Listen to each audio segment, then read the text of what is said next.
विश्वेशलिङ्गसम्भूतम् विश्वविद्याविबोधकम् विश्ववन्द्यं सदा वन्दे विश्वाराध्यं जगद्गुरुम्। काशी ज्ञान सिंहासन के आदि जगद्गुरु विश्वाराध्य से लेकर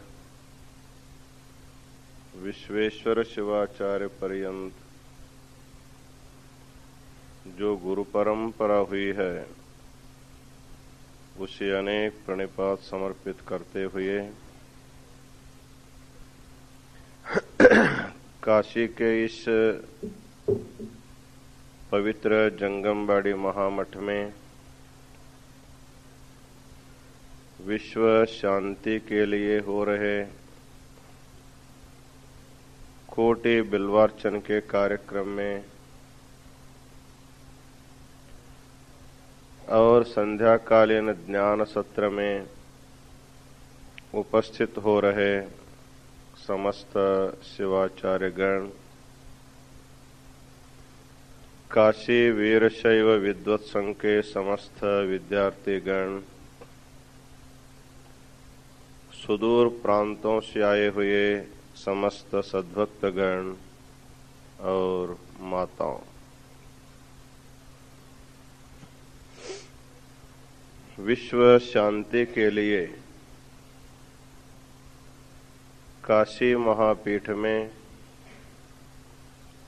कोटि बिल्वार्चन का कार्यक्रम अव्याहत गति से चल रहा है।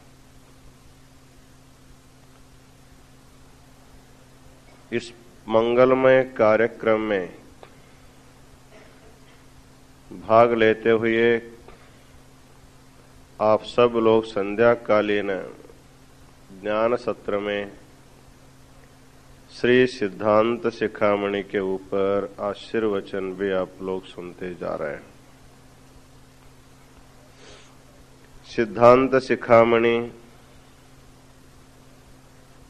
षटस्थल तत्व प्रतिपादन करने वाला एक अपूर्व मणि है। इस महाग्रंथ में हम सब लोग माहेश्वर स्थल के बारे में चर्चा करते जा रहे हैं। इस माहेश्वर स्थल में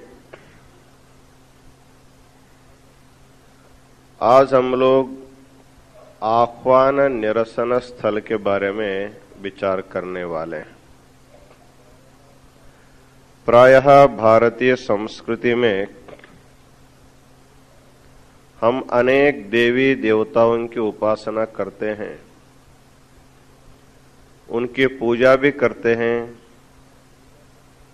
और पूजा करने से पहले उनको आवाहन किया जाता है, स्थापना किया जाता है।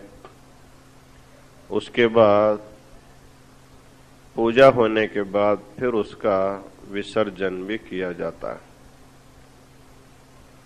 जैसे कोई महापूजा करनी हो, कलश की स्थापना करते हैं और गणपति की स्थापना करते हैं।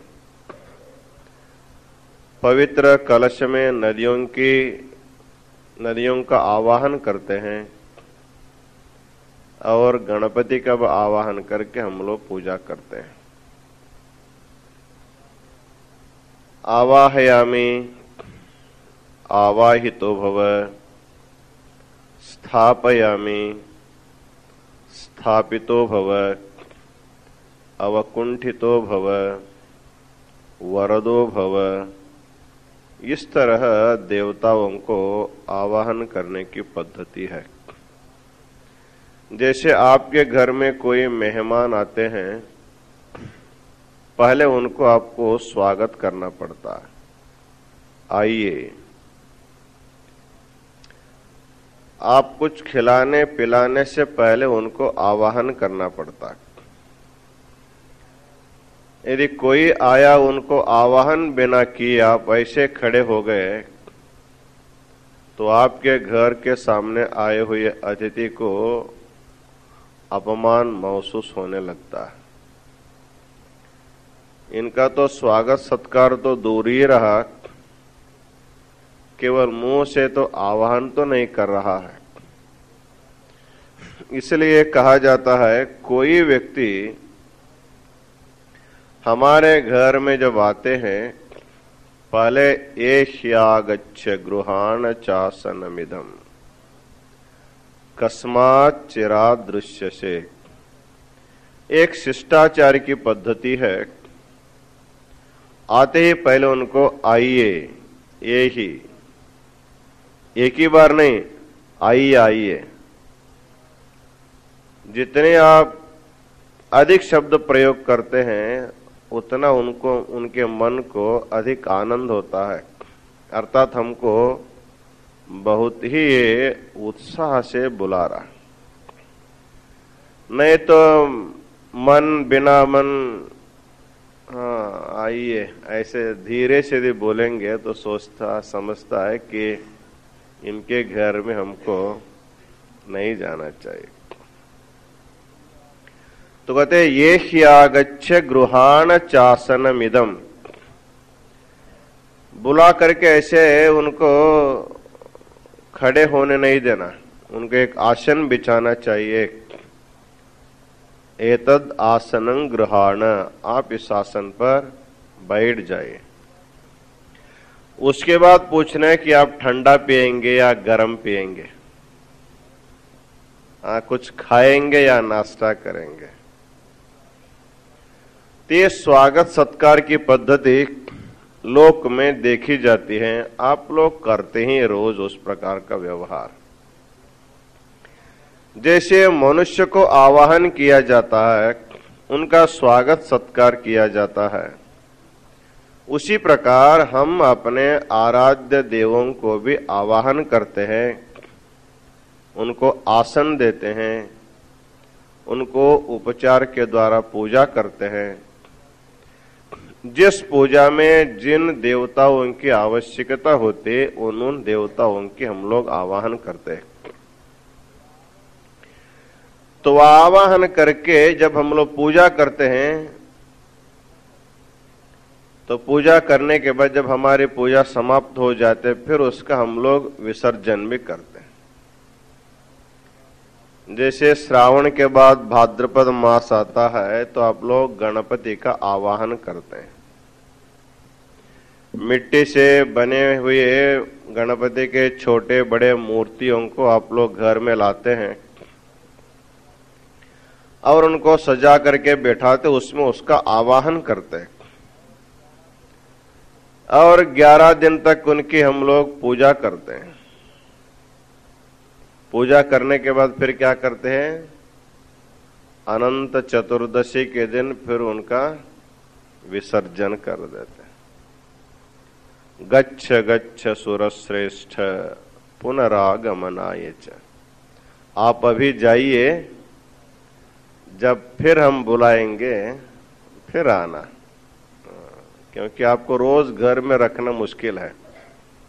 रोज दूरवा कहाँ से लाएंगे और लड्डू का भोग कैसे लगाएंगे, मोदक का भोग लगाना मुश्किल है। 11 दिन, साल में 11 दिन करते हम लोग थक जाते हैं। अब आप फिर अपने लोग जाइए, अगले साल फिर हम बुलाएंगे, आप फिर उस समय आना। इस तरह प्रत्येक देवी देवताओं का आवाहन किया जाता, फिर विसर्जन भी किया जाता है। अभी हम लोग कोटि बिल्वार्चन का प्रारंभ किए हैं, वहां पर पंच कलश की स्थापना हुई है, गणपति की स्थापना हुई है और गंगा कलश का स्थापना हुआ है। रोज उसकी पूजा होती है। ये कब तक होगा, ये बिल्वार्चन समाप्त होने तक होता, बाद में उसका फिर हम लोग विसर्जन कर देते।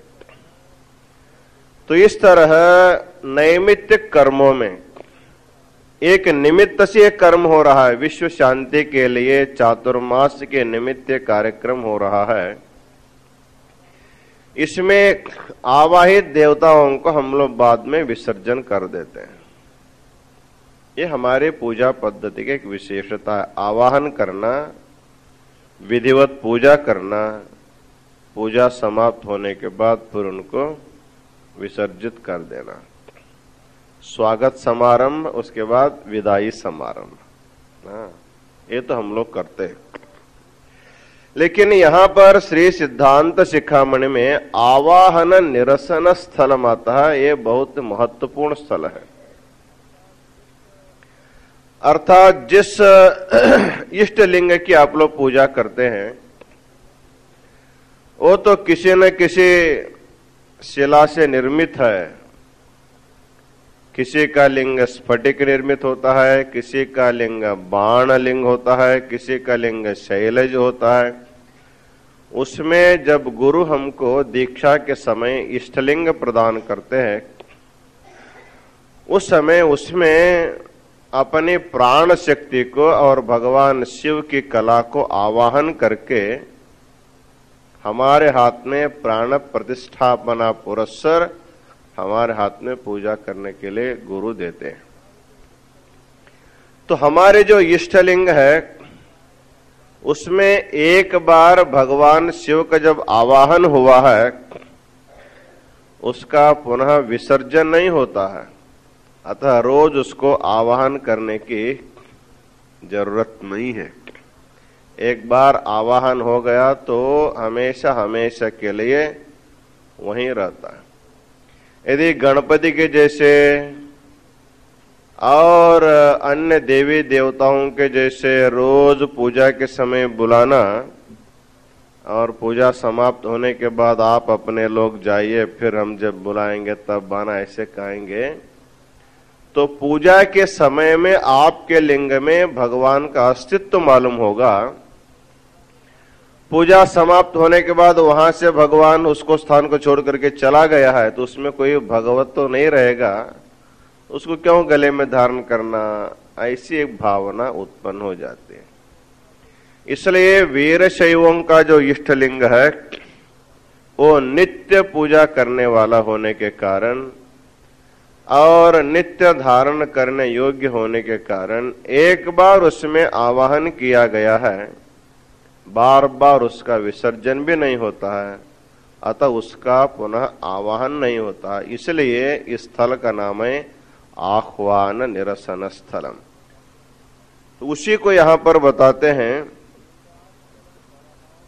लिंगार्चन परः शुद्धः सर्वाद्वैत निरासकः श्वेष्टलिंगे शिवाकारे नतम आवाहयेत् शिवम् यदा शिवकलायुक्तम लिंगम दद्यान् महागुरुः तदारभ्य शिवस्तत्र तिष्ठत्याह्वानमत्र किम् ससंस्कारेषु लिंगेषु सदा सन्निहितः शिवः तत्राह्वानं न कर्तव्यम् प्रतिपत्ति विरोधकम्। उसी बात को यहां पर समझा रहे हैं। यदि हम लोग विसर्जन करेंगे तो यहां पर प्रतिपत्ति का विरोध होता है। प्रतिपत्ति का अर्थ है भक्ति, अर्थात प्रतिपन्न होना, भगवान के लिए समर्पित हो जाना। तो वीर शैव लोग अपने इष्टलिंग के लिए समर्पित हो जाते हैं, अपना आराध्य मान करके निरंतर उसकी पूजा करते हैं, निरंतर शरीर पर धारण किए रहते हैं। तो एक बार गुरु के द्वारा दीक्षा समय में संस्कार हो करके जब हमारे हाथ में आ गया है, उसमें भगवान का आवाहन हो गया है और उसका जब विसर्जन नहीं होता है तो विसर्जन करेंगे तो फिर उसमें श्रद्धा नहीं रहेगी, इसलिए उसको विसर्जन नहीं होता है। विसर्जन नहीं है इसलिए उसका पुनः पुनः आवाहन भी नहीं किया जाता है। इस तरह इस आवाहन निरसन स्थल में भगवान के लिए अपने इष्टलिंग में पुनः पुनः आवाहन नहीं करना, इसको समझाने वाला जो स्थल है इसी का नाम आह्वान निरसन स्थल कहा जाता है। इसके आगे एक स्थल आता है, उसका नाम है अष्टमूर्ति निरसन स्थलम। प्रायः शिव के 8 शरीर माने जाते हैं, 8 प्रकृति माने जाते हैं। भगवान को अष्टतनु कहते हैं। भगवान शिव के 8 शरीर हैं। हम सबको दिखाई देने वाला भगवान के 8 स्वरूप है, उसको कहते हैं। वो कौन से है? पृथ्वी, आप, तेज, वायु और आकाश, ये 5 महाभूत, सूर्य और चंद्रमा और हमारी आत्मा, इनको अष्टमूर्ति कहा जाता है। प्रायः हमारे देश में यह देखा जाता है, हम लोग भूमि की पूजा करते हैं, जल की पूजा करते हैं, अग्नि की पूजा करते हैं, वायु की पूजा करते हैं, आकाश की पूजा करते हैं, सूर्य नारायण की पूजा करते हैं, चंद्रमा की पूजा करते हैं और अपनी आत्मा की भी हम लोग पूजा करते हैं। इनकी पूजा करने की पद्धति कैसे आ गई? तो कहा जाता है, तो भगवान के द्वारा यह सब निर्मित है और इसको शास्त्रों में कहा गया है कि भगवान का ये स्थूल रूप है। भगवान सगुण साकार भी है और निर्गुण निराकार भी है।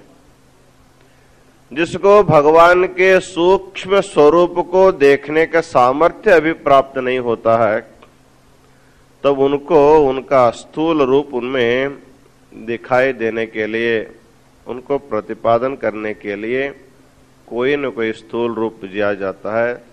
तो भगवान के स्थूल रूप है, पृथ्वी भगवान का एक स्थूल रूप है। इसलिए हम भूमि को भूदेवी कहते हैं और उसकी पूजा करते हैं। प्रायः किसान लोग जब खेत में बीज बोते हैं तो खेत की पूजा करके, भू माता नाम के उसकी पूजा करके उसमें बीज बोते हैं। उनकी बुद्धि में पृथ्वी एक जड़ वस्तु नहीं है, उनकी दृष्टि में पृथ्वी भी एक प्रकार की देवता है, क्योंकि उसी के द्वारा किसान अन्न का उपजाव करता है। एक दाना देता है तो 100 दाना उसको वापस लौटाता है, इसलिए उसको भगवत बुद्धि मान करके उसकी पूजा करता है। और हम लोग गंगा जैसे पवित्र नदियों में जाकर के गंगा पूजन करते हैं। और कभी कभी घर में भी हमको जब कोई पूजा करनी होती है तो हम गंगा नहीं जा सकते, तो अपने कुएं को ही गंगा मान करके और उसमें जल भर करके उसमें भी हम लोग गंगा पूजन करते हैं। और हमारे देश में यज्ञ करने की पद्धति है, जैसे कभी नित्य यज्ञ होता है, नैमित्तिक यज्ञ होते रहते हैं। तो इस प्रकार प्रत्येक कार्यक्रमों में अग्नि की पूजा करने की पद्धति हमारे देश में है, हवन करने की पद्धति है। तो अग्नि की पूजा क्यों किया जाता है? तो अग्नि भी भगवान का एक रूप माना जाता है। और सभी देवी देवताओं को हविष्य प्रदान जब हम करते हैं, उसको भगवान तक पहुंचाने का काम जो है अग्नि करता है। जैसे आप लोग काशी में बैठ करके अपने घर के लिए पत्र डाल देते हैं, तो आपका पत्र इस पोस्ट बॉक्स में आप डालते हैं, तो जिस गांव में आप पत्र डालते हैं उस गांव का पोस्टमैन जो है जा करके आपके घर तक पहुंचवा देता है, जिसके नाम से रहेगा उसको पहुंचा देता है। जैसे लोक में पोस्टमैन जैसे किसी की चिट्ठी को किसको भेजना है उसको देता है, उसी प्रकार इस लोक में बैठा हुआ व्यक्ति परलोक में बैठे हुए देवी देवताओं को जब हम लोग हविष्य अर्पण करते हैं, वो किस देवता के नाम से हम लोग अर्पण करते हैं, उस देवता को वो पहुंचाने का कार्य करता है। कुछ लोग अपने पितरों को तृप्त करने के लिए भी होम हवन करते हैं। जब स्वाहाकार से हवन किया जाता है तो देवों को अर्पण होता है, और स्वधाकार से जब अर्पण किया जाता है पितरों की तृप्ति होती है इस तरह कर्म कांड की पद्धति है। तो अग्नि नारायण अग्निदेव हमारे द्वारा दिया हुआ भविष्य को देवताओं तक पहुंचाता, तो इसलिए उसको भी देवता मान करके हम लोग पूजा करते हैं। इस तरह पंच महाभूतों की पूजा करते हुए हम लोग प्रतिदिन सूर्य की पूजा करते हैं और पूर्णिमा के दिन चंद्रमा की पूजा हम लोग करते हैं, क्योंकि जिसके प्रकाश में हम लोग अपना व्यवहार करते हैं उनके प्रति हमारी कृतज्ञ भावना रहनी चाहिए। अभी आप रात में बिजली के प्रकाश में अपना व्यवहार करते हैं और इस बिजली का बिल आता आपको महीना में, 2 महीना में, 3 महीना में।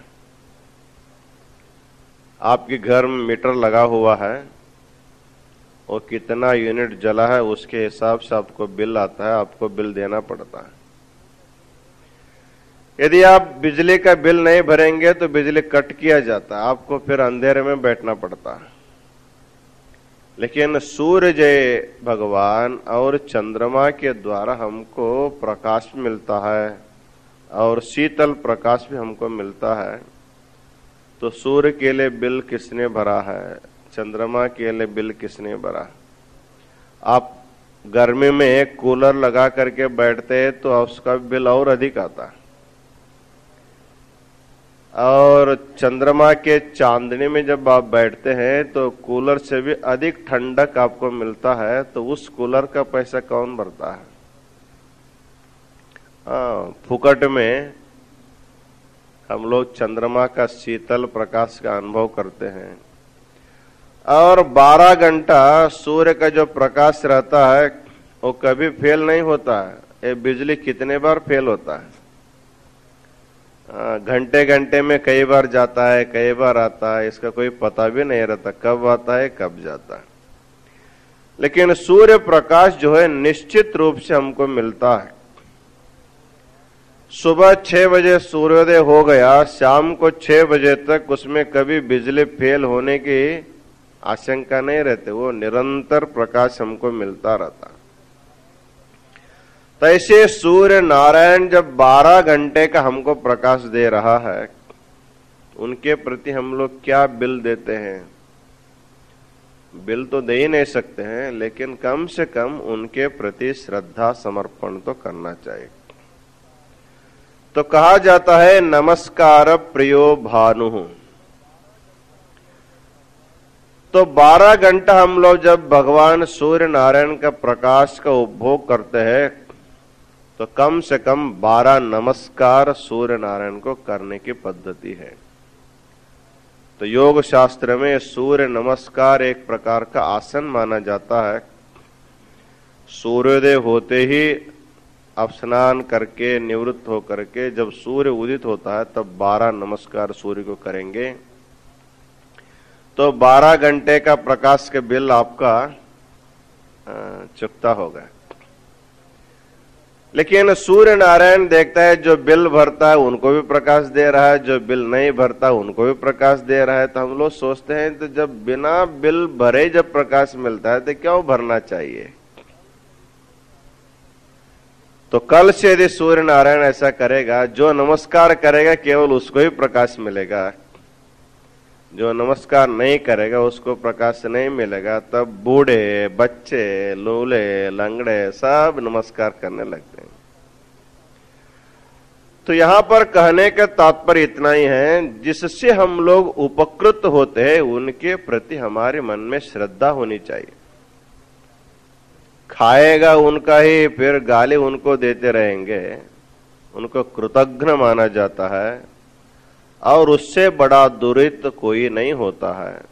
इसलिए जिसके आश्रय पर है और जिसके अधिष्ठान पर आप है और जिसके प्रकाश से आप लोग प्रकाशित हो रहे हैं और जिस भूमि पर आप निवास कर रहे हैं, जिस पानी पी करके आप लोग जीवित रह रहे हैं, जिसकी हवा से आप लोग प्राणित हो रहे हैं और जिसके आकाश में आप लोग घूम रहे हैं, उन्हीं पंच महाभूतों के प्रति और सूर्य चंद्रमा के प्रति इतना ही नहीं, अपने आत्मा के प्रति भी शुद्ध आपके मन में श्रद्धा होनी चाहिए, क्योंकि आपकी आत्मा वो परमात्मा का ही एक अंश है। इस तरह इन 8 मूर्तियों की पूजा करने की पद्धति प्रायः हमारे संस्कृति में पाया जाता है। तो यहां पर माहेश्वर स्थल के लिए कहा जाता है कि अष्टमूर्ति निरासन स्थलम। तो माहेश्वर की निष्ठा अपने इष्टलिंग में होनी चाहिए। इष्टलिंग पूजा छोड़ करके वो भूमि की पूजा, पानी की पूजा, अग्नि की पूजा, सूर्य की पूजा, चंद्रमा की पूजा करते जाएगा तो उनकी निष्ठा जो है विचलित होती। जब आपकी निष्ठा इष्टलिंग में अभी नहीं हुई है तब तक सभी पूजा करते रहना। जब आपकी निष्ठा इष्टलिंग में हो गई है तब सभी भावना उसी में रखना चाहिए और उस समय ये प्रपंच को परमात्मा रूप न मान करके प्रपंच को परमात्मा का कार्य मानना चाहिए। सारे प्रपंच को परमात्मा रूप मानने की एक स्थिति आगे आती है, क्योंकि आगे की स्थिति से पहले से नहीं बताया जाता है। एक एक सीढ़ी चढ़ते चढ़ते जाना है तो माहेश्वर स्थल में उनकी भावना, उनकी श्रद्धा जितनी होनी चाहिए उसी को बताने के लिए अष्टमूर्ति पूजा करने वाले हमारे देश में है, उनको करने देना। जब आप माहेश्वर स्थल में पहुंच गए हैं उस समय आपको इन 8 को भगवान के रूप न मान करके भगवान का कार्य है और भगवान करता है, वो इनके अधिष्ठाता, इनमें छिपा हुआ है, ये सभी उनके रूप नहीं, ऐसे बताने वाला जो स्थल है उसी को अष्टमूर्ति निरासन कहते हैं। उसके बारे में बताते हैं। यथात्म शिवयोरैक्यम नमतम कर्म संगिनः तथा शिवात् पृथिव्यादेर अद्वैतमपि नेष्यते। पृथिव्याद्यष्टमूर्तित्वम् ईश्वरस्य प्रकीर्तितं तदिदष्टातृभावेन न साक्षात् एकभावतः।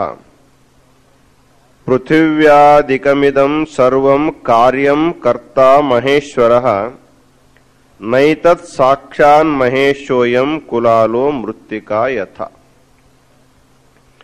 उसी को यहां पर दृष्टांत से समझाते हैं। प्रपंच जो है कार्य है, परमात्मा उसका कर्ता है। जैसे कुम्हार जो है घड़ा का निर्माण करता है, घट निर्माता कुम्हार, तो मिट्टी लेकर के और चक्र चेवर आदि सामग्री लेकर के वो घट निर्माण करता है। और घट निर्माण करने के बाद घट अलग है और वो कुलाल अलग है, कुम्हार अलग है। घट कुम्हार दोनों एक जैसे नहीं हैं। उसी प्रकार ये सारी जो सृष्टि है ये कार्य है, परमात्मा जो करता है। एक कुम्हार छोटा छोटा घड़ा बनाता है, ये बहुत बड़ा कुम्हार है। परमात्मा जो है बहुत बड़ा कुम्हार है। अनंत ब्रह्मांड रूपी घटाओं का वो निर्माण करता है। इसलिए सृष्टि को देखने के बाद इसके कर्ता का हम लोग अनुमान करते हैं। प्रायः शास्त्रकारों ने जो तत्व हमको प्रत्यक्ष दिखाई नहीं देता है उसको अनुमान से समझाने की एक प्रक्रिया है। उसका एक प्रमाण का नाम है अनुमान प्रमाण। एक होता है प्रत्यक्ष प्रमाण और दूसरा प्रमाण है अनुमान प्रमाण। प्रत्यक्ष प्रमाण से जब हमको अनुभव नहीं होता है तब हमको अनुमान प्रमाण का आश्रय लेना पड़ता है।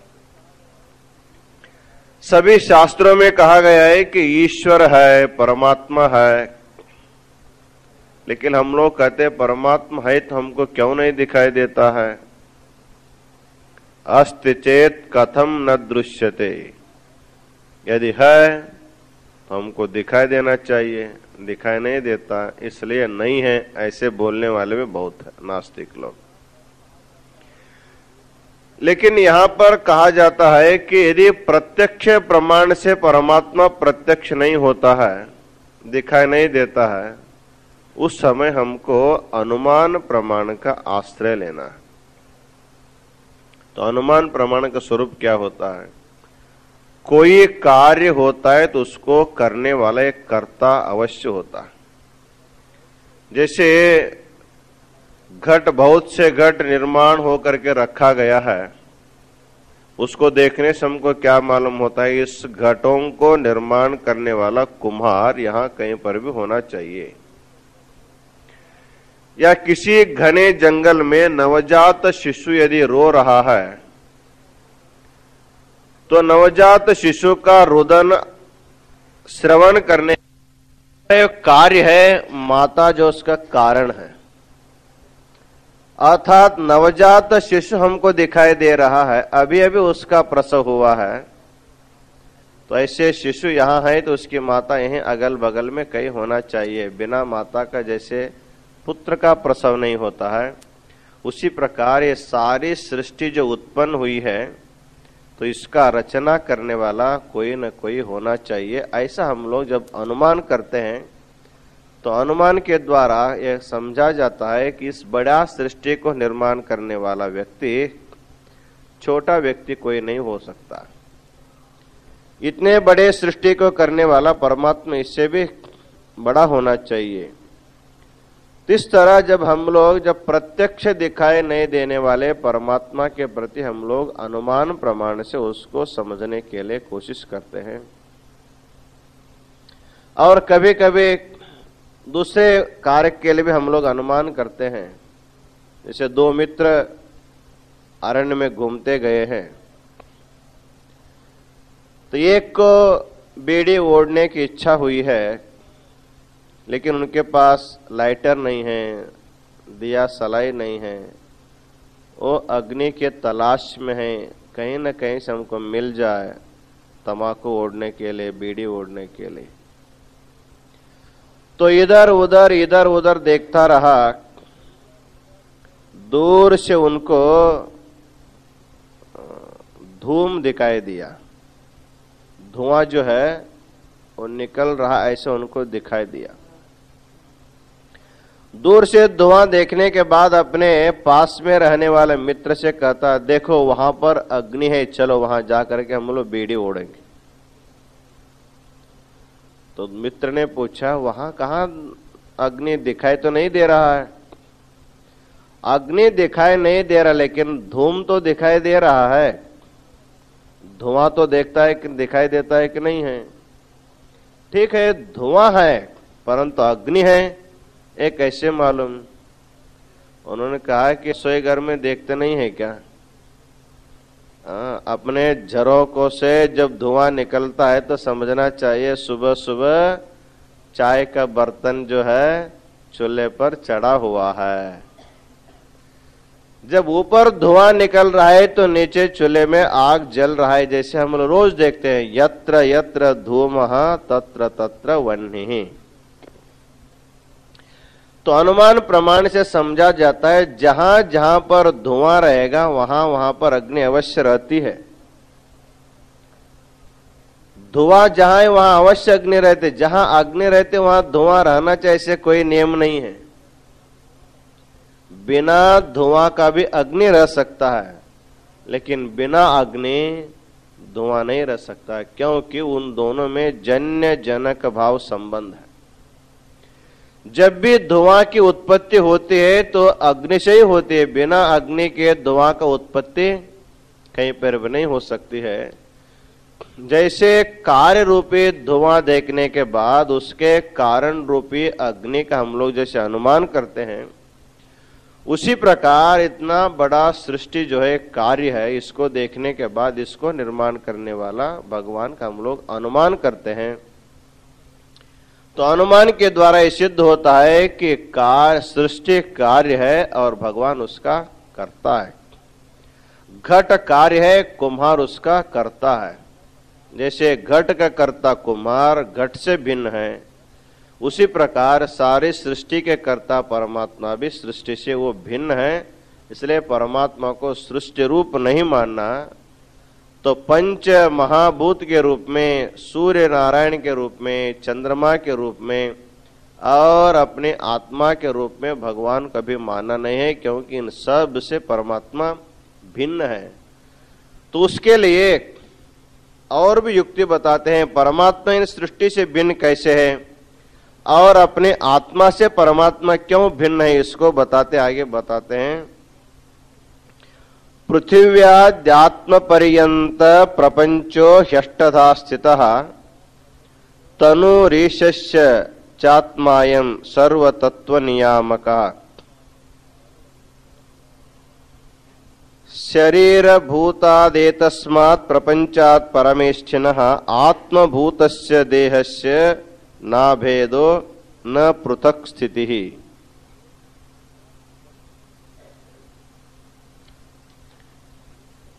फिर इसी को आगे बताते हैं, अचेतनत्वात् पृथिव्यादेर आत्मा अज्ञत्वाद आत्मनस्तथा सर्वज्ञस्य महेशस्य नैक रूपत्वम् इष्यते। यह एक बहुत बड़ा कारण बताते हैं, सृष्टि क्यों परमात्मा रूप नहीं है और अपनी आत्मा परमात्मा रूप क्यों नहीं है। इसके लिए दो कारण यहां बताया जाता है, अचेतनत्वात् अज्ञत्वात्, दो हेतु है। सृष्टि कैसी है, अचेतन है, और जीवात्मा कैसा है, अज्ञ है। अज्ञ का अर्थ होता है अल्पज्ञ। जैसे मिट्टी है, जल है, अग्नि, वायु, आकाश, ये पंच महाभूत है, इसको कहा जाता है अचेतन। अर्थात इसमें चेतनता नहीं है। जैसे एक व्यक्ति, चेतन व्यक्ति इधर उधर जाता है, आता है, उस तरह पंच महाभूतों में स्वयं आने का जाने का हमको दिखाई नहीं देता है। कहीं कोई देखा है कि पृथ्वी जा रही है, नहीं जाती है, लेकिन आपको दिखाई देता है जल जा रहा है। गंगोत्री से गंगा सागर तक जाती है, अकेले नहीं जाती, यदि कोई उसमें गिर जाएगा उसको भी ले जाती है, कई मुर्दों को भी ले जाती है, कई गांवों को भी ले जाती है। जो कोई उसके प्रवाह में गिरता है तो सब को लेकर के गंगा सागर तक बिना टिकट जो है आपको यात्रा करा सकती है। गंगा में यदि आप जाएंगे बिना टिकट गंगा सागर की यात्रा आपकी हो सकती है। लेकिन हमको पानी जा रहा है ऐसे मालूम होता है, पानी जा रहा है इसलिए उसको चेतन मानना चाहिए। तो यहां पर इतना समझना चाहिए, जहां पर उतार है वहीं पानी जाता है, जहां पर समतल रहेगा वहां पानी न इधर जाता है न उधर जाता है। आप अपने घर में देखेंगे, जहां पर समतल भूमि है वहां पानी के बूंद आप गिरा देंगे, जहां रहेगा वहीं रहता है, वो एक इंच भी इधर उधर हिलता नहीं। जैसे उतारू जमीन पर एक दो बूंद आप गिराएंगे, वो तुरंत आगे वो चलने लगता है। अर्थात उसमें जो चलने की क्रिया है उसमें स्वयं नहीं है, उसमें चलने की जो क्रिया आई है वो जमीन के उतारू होने के कारण जो है, उतना जितना उतार रहेगा उतना स्पीड जाता है, जितना उतार कम रहेगा उतना उसका स्पीड कम ही होता है। तो हिमालय के ऊंचाई अत्यधिक है और सागर की ऊंचाई कमी है, इसलिए जितने भी नदियां हैं वो भागते भागते समुद्र तक जाते हैं, क्योंकि समुद्र जो है भूतल से नीचा है और पहाड़ से नीचा का प्रदेश समुद्र होने के कारण सब का पानी मिलजुल करके अंत में जो है समुद्र में जा करके गिरते हैं। तो यहां पर हमको ये सोचना है कि जल भी जड़ है, अर्थात स्वयं जाने की शक्ति नहीं है। अग्नि भी जड़ है, वायु भी जड़ है और सूर्य चंद्रमा भी जड़ है और अपनी जो आत्मा है वो अज्ञ है। अज्ञ का अर्थ होता है अल्पज्ञ। ईश्वर कैसा है? ईश्वर चेतन है और ईश्वर सर्वज्ञ है। जब हम सृष्टि को परमात्मा मानेंगे, पृथ्वी को परमात्मा, जल को परमात्मा, वायु को परमात्मा, आकाश को परमात्मा, सूर्य चंद्रमा को परमात्मा मानेंगे, तो उसको भी चेतन होना चाहिए, लेकिन वो चेतन नहीं है। इसलिए इन पंच महाभूतों को, सूर्य चंद्रमाओं को चेतनत्व नहीं रहने के कारण उसको परमात्मा का रूप माना नहीं जाता है। ठीक है, ये सब जड़ है, लेकिन अपनी आत्मा तो चेतन है। आत्मा चेतन होने के कारण जड़ रूपी शरीर भी चेतन के जैसे व्यवहार करता है। अभी आप लोग जो है देख रहे हैं, कुछ लोग सुन रहे हैं, कुछ लोग निद्रा कर रहे हैं। सभा में कई प्रकार के लोग होते हैं। सोता भी होता है, श्रोता भी होता है, सरोता भी होता है। वो नए अनेक प्रकार, सभी एक प्रकार के नहीं रहते। कुछ लोग ध्यान से सुनते रहते हैं, कुछ लोग आराम से सोते रहते हैं। कुछ लोग सोचते हैं महाराज जी कहाँ गलती करेंगे, उसको देखने के लिए बैठे रहते हैं। इस तरह आपके शरीर में जो आत्मा है, इसलिए आपका शरीर जो है चेतन के जैसे व्यवहार करता है। जिस शरीर से आत्मा निकल गई है, उस शरीर तो न सुनता है, वो न सोता है, न श्रोता है, न सरोता होता है। इसलिए आपकी आत्मा चेतन है, तो आत्मा चेतन होने के कारण आत्मा को भी परमात्मा क्यों न माना जाए। तो यहां कहा जाता आप ही इस समय परमात्मा नहीं है, क्योंकि वो अज्ञ है।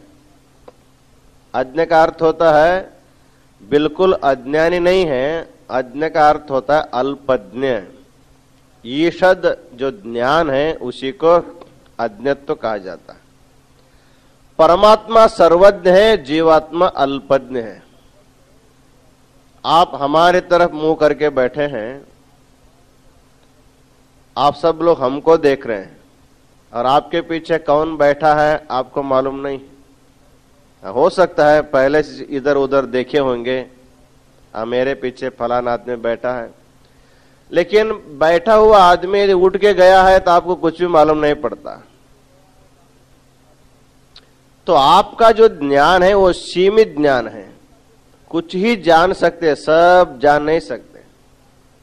आपके सामने जो है उसी को जान सकते, उसको भी पूरा पूरा नहीं जान सकते।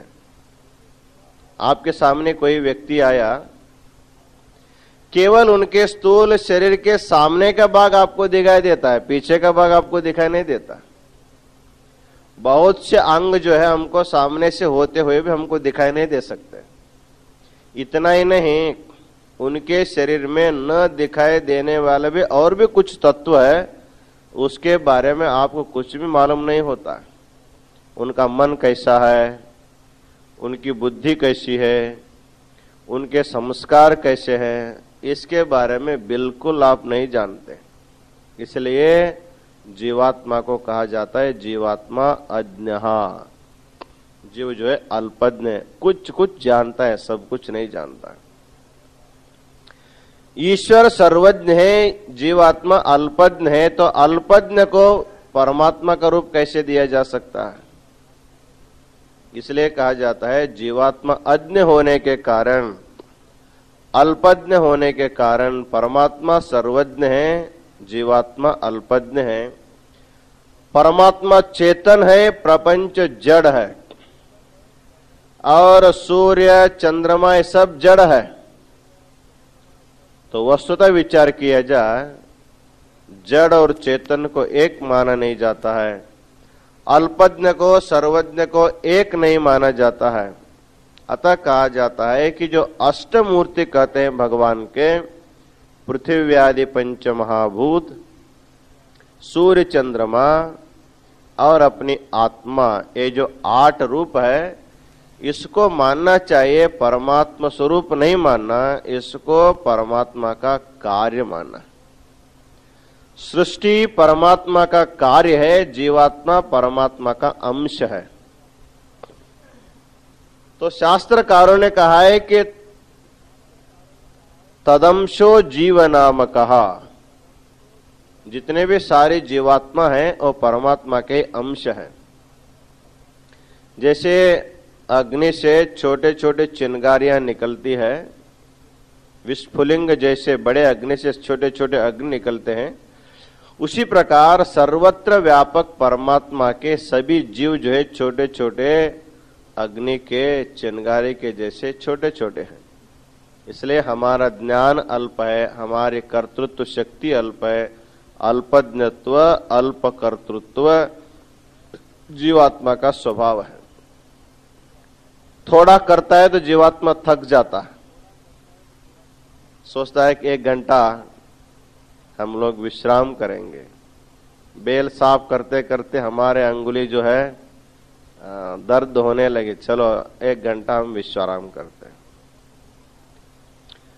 और भी कुछ खाना पकाते हुए आप थक जाते हैं तो विश्राम करते हैं, खेत में काम करते करते थक जाते हैं तो विश्राम करते हैं।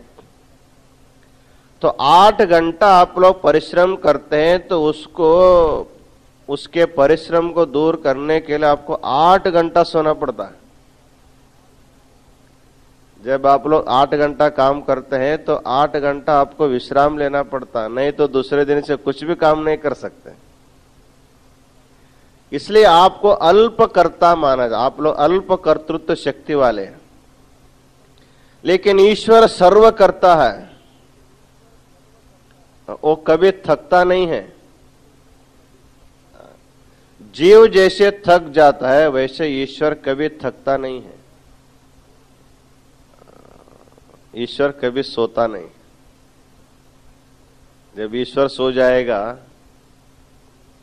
तो सारी सृष्टि का प्रलय हो जाता है।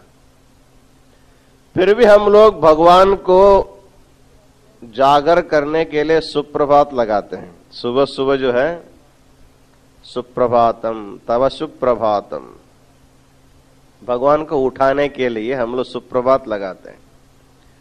तो भगवान को उठाने के लिए सुप्रभात नहीं है। जो आप लोग सो रहे हैं, 8 घंटा बीत गए फिर भी सो रहे हैं। कुछ लोग निद्रा करते सोते हैं, कुछ लोग निद्रा नहीं है फिर भी सोते रहते हैं। इसलिए मनुष्य को प्रगति इसलिए नहीं होती है, निद्रा आने के बाद सोना चाहिए और जागर होने के बाद उठना चाहिए। और जब निद्रा नहीं आ रहे फिर भी सो रहा है, जब निद्रा आ रही है तब नहीं सो रहा है। ये मनुष्य की विचित्र प्रवृत्ति है। कभी जोर से निद्रा आ रही है, जो जबरदस्ती बैठ रहा है, चाय पीता है, कॉफी पीता है, घूम के आता है, क्योंकि काम करना है उसको निद्रा छोड़कर। और जब निद्रा नहीं रहती तब सोता रहता है। इसलिए पशु में और मनुष्य में इतना फर्क है। जब भूख लगती है तो पशु खाते हैं, प्यास लगती है तो पानी पीते हैं, जब निद्रा आ जाते हैं तो सो जाते हैं। वो दिन है कि रात है इसके बारे में विचार नहीं करता। प्रायः पशु रात में सोते, दिन में कम सोते। दिन में काम करते हैं, खाना खाते हैं, अपने आहार का संग्रह करते हैं। तो मनुष्य ऐसा नहीं करता। निद्रा के समय में जागृत रहता है और जागरण के समय में निद्रा करता है। इसलिए मनुष्य की प्रकृति जो है विकृति हो गई है। इसलिए पशुओं के हॉस्पिटल कम है, पशुओं के हॉस्पिटल बहुत कम है, पशुओं के डॉक्टर भी बहुत कम होते हैं। एक गांव में एक डॉक्टर है तो सभी पशुओं को संभाल लेता है। लेकिन मनुष्यों को संभालने के लिए एक डॉक्टर से नहीं होता, कई डॉक्टर लगते हैं। फैमिली डॉक्टर अलग होता है, स्पेशल डॉक्टर अलग होता है, और उससे स्पेशल का भी स्पेशल डॉक्टर अलग होते हैं। जिस डॉक्टर के बुद्धि नहीं चलते वो आगे के डॉक्टर के लिए भेज देता है। तो इतनी सारे रोग जब हमारे में जो बढ़ रहे हैं उसका एक ही कारण है कि हम अपने प्रकृति को विकृति बनाते हम लोग जा रहे हैं। तो यहां पर जीवात्मा जो है अल्प करता है, थोड़ा सा करता है, फिर थक जाता है, फिर सो जाता है, फिर उठता है, फिर करता है, फिर थकता है। लेकिन ईश्वर सर्व करता है। जब उन्होंने सृष्टि की रचना की है तब से सृष्टि भी थकी नहीं है, वो भी थका नहीं है। सूर्य कभी ऐसे कहा है क्या, आज मुझे ज्वर आया है, आज मैं उदित नहीं होता हूं, तुम अपने दीपक लगा करके अपना काम करो? कभी नहीं होता है। समय से सूर्य का उदय होता है, समय से सूर्य का अस्त होता है, समय से चंद्र का उदय होता है, समय से अस्त होता है, समय से बारिश आता है, समय से गर्मी आते है, समय से ठंडी आते है। जितने भी ऋतुएं हैं वो सभी ईश्वर के प्रेम, बिना थके निरंतर उनका कार्य चलता है। सृष्टि में कार्य निरंतर चलता है, 24 घंटा वो ईश्वर काम करता है, वो कभी थकता नहीं है। कभी न थकने वाला ईश्वर है और बार बार थकने वाला जीव है, बार बार थकने वाला जीव है। और कुछ कुछ जानने वाला जीव है, सब कुछ जानने वाला परमात्मा है। हम जब भगवान के सामने मंदिर में जाकर के प्रार्थना करते हैं, हम सब के मन की स्थिति को भगवान एक ही समय सबका जानता है। कितने अवधान होना चाहिए। आपके सामने 10 आदमी आकर के 10 ही लोग बोलने लगेंगे तो आप कहेंगे अरे एक एक बोलो, 10 से एक साथ बोलेंगे तो मैं क्या समझूंगा। अर्थात हमारी बुद्धि में केवल एक व्यक्ति बोलता है तो उसी को सुन करके अवधारण करने की शक्ति हमारे में है। कुछ लोगों में उतना भी नहीं रहता है। घंटा भर प्रवचन सुनते हैं, उठने के बाद कुछ भी नहीं रहता है। जैसे पात्र को पलट करके नल के नीचे आप रखेंगे, पानी तो बहुत जोर से गिर रहा है, बहुत जोर से गिर रहा है, घंटा भर गिरा है, लेकिन पात्र में एक बूंद भी पानी नहीं है। अर्थात बुद्धि में अवधारण करने की शक्ति मनुष्य में सब में अधिक नहीं होती। उस शक्ति को बढ़ाने के लिए मनुष्य को प्रयत्न करना पड़ता। ऐसे कुछ लोग भी है, एक आदमी बोल रहा है तो उसको अवधारण करने वाले कम होते हैं। कभी कभी 2 व्यक्ति को अवधारण करने वाले हैं, 4-5 व्यक्ति एक ही बार बोलेंगे तो उनको सब अवधारण करने वाले लोग हैं। अष्टावधानी, दशावधानी, शतावधानी। आप लोगों को इसी महीने के 24 और 25 तारीख को एक बहुत अजीब आपको देखने को मिलेगा। तिरुपति से एक व्यक्ति आ रहे हैं, वो शतावधानी है। 100 आदमी एक साथ कुछ भी आप बोलेंगे वो सब का सुन करके कौन क्या बोला उसको उत्तर देता है एक ही समय में। शतावधानी कहते हैं। वो 24-25 अगस्त को यहाँ कार्यक्रम होगा। जो रहेंगे वो सुनेंगे, जो नहीं रहेंगे उनको वीडियो से फिर दिखा दिया जाएगा। तो कहने का तात्पर्य है कि जीवात्मा अपने ज्ञान शक्ति को, अवधान शक्ति को बढ़ाने के लिए प्रयत्न करना पड़ता है, तभी धीरे धीरे जाएगा। लेकिन कहां तक जाएगा? ज्यादा से ज्यादा शतावधान होने तक वो उनकी बुद्धि भी शक्ति खत्म हो जाती है। लेकिन जब आप भगवान के सामने हजार लोग एक साथ प्रार्थना करते हैं, एक ही बार, एक गांव में नहीं, कई लाखों करोड़ों भक्त लोग, कोई इस मंदिर में, कोई उस मंदिर में, सभी मंदिर में मूर्ति भिन्न होने पर भी भगवान तो एक है। कोई यहां पूछ रहा है, कोई वहां पूछ रहा है, लेकिन सबको सुन करके सबको अनुग्रह करने वाला ईश्वर कितना अवधान रखता है। इसलिए भगवान को हम लोग सर्वज्ञ मानते हैं और जीवात्मा जो है अल्पज्ञ है। सब सुन सकता है जीवात्मा, लेकिन सब कुछ अवधारण कर नहीं सकता, क्योंकि उनकी बुद्धि में उतनी शक्ति नहीं है। इसलिए जीवात्मा अज्ञ है और अल्पज्ञ है। परमात्मा सर्वज्ञ है, परिपूर्ण ज्ञान उनको है। उनको भूत का भी ज्ञान है, वर्तमान का भी ज्ञान है और भविष्य का भी ज्ञान है। और इतना ही नहीं, जो व्यक्ति जो कर्म करता है उसको हिसाब रख करके उसके कर्म के अनुसार फल देना कितनी बुद्धि होनी चाहिए। कोई प्रकट कर्म करता है, कोई गुप्त कर्म करता है। इतने जीवों के किए हुए कर्मों को व्यवस्थित रख करके उनके कर्म को, फल को ठीक देना, कभी भी भगवान की सृष्टि में गलती नहीं होती है। ज्यादा कर्म किए वालों को कम फल और कम कर्म किए वालों को ज्यादा फल, ऐसे भगवान की सृष्टि नहीं होता। लेकिन जितने व्यक्ति, एक व्यक्ति ने, एक जीव ने, 84 लाख प्रकार के जीव जंतु है, और जो प्राणी जैसा कर्म करता है वैसे उसको फल देने वाला ईश्वर नियंता है, तो कितना उनके ज्ञान होना चाहिए। तो ऐसे ईश्वर सर्वज्ञ है, सब जानता है हम इस समय क्या है, आगे हमको क्या होना है। कई कई करोड़ जन्मों का जो संस्कार हमारे मन में छिपा हुआ है, हमारे कर्म छिपा हुआ है, उसको व्यवस्थित रूप से फल देने वाला परमात्मा है, इसलिए उसको सर्वज्ञ मानते हैं। जीवात्मा अपना कर्म स्वयं नहीं जानता है, तो इनको अल्पज्ञ कहा जाता है। तो यहां कहते हैं सृष्टि अचेतन है और जीवात्मा अल्पज्ञ है। अष्टमूर्तियों में जो 7 मूर्ति अचेतन है और एक मूर्ति चेतन होते हुए वो अल्पज्ञ है, तो अज्ञ है। परमात्मा सदा चेतन है, परमात्मा सर्वज्ञ है। तो सर्वज्ञ परमात्मा के साथ अल्पज्ञ जीवात्मा का सामरस्य नहीं होता है, और जड़ प्रपंच के साथ चेतन परमात्मा का सामरस्य नहीं होता। इसलिए अष्टमूर्ति निरसन स्थल में यह कहा जाता है, ये भगवान की जो अष्टमूर्ति है उनके कार्य है।